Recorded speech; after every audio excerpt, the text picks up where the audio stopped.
ঢিঙৰ কদমনী শংকৰাজান জাতীয় বিদ্যালয়ৰ সাংস্কৃতিক শোভাযাত্ৰাৰে শান্তি সম্প্ৰীতিৰ বাৰ্তা। নগাঁও জিলাৰ ঢিঙৰ কদমনীস্থিত শংকৰাজান জাতীয় বিদ্যালয়ে বিদ্যালয়ৰ 10ম বাৰ্ষিক খেল ধেমালিৰ প্ৰথম দিনা বৰ্ণিল সাংস্কৃতিক শোভাযাত্ৰাৰ আয়োজন কৰে।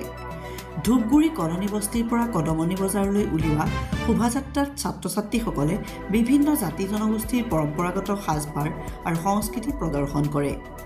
এই উদ্যোগে শান্তি সম্প্ৰীতি আৰু সামাজিক ঐক্যৰ বাৰ্তা প্ৰচাৰ কৰি ৰাইজৰ প্ৰশংসা লাভ কৰিছে। টুকটুকিৰ পৰা জালালুদ্দিন আহমেদৰ ৰিপৰ্ট কটৰতবা লাইভ।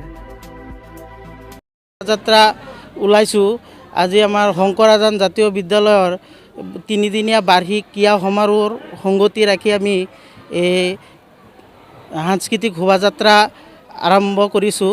সাংস্কৃতিক শোভাযাত্ৰাত বহুতো দলে অংশগ্ৰহণ কৰিছে, যেনেকুৱা বিহু, জিকিৰজাৰী, তিৱা জনগোষ্ঠী, দেউৰী জনগোষ্ঠী আৰু বহুতে প্ৰভাইড কৰিছে ছাত্ৰ ছাত্ৰীসকলে।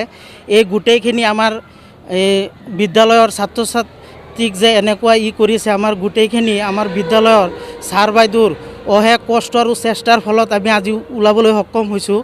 মই ভাবোঁ এই সাংস্কৃতিক শোভাযাত্ৰাৰ জৰিয়তে আমাৰ এই অঞ্চলটোত এটা বিশেষ সুন্দৰ বাৰ্তা প্ৰদান কৰিব বুলি মই আশাবাদী।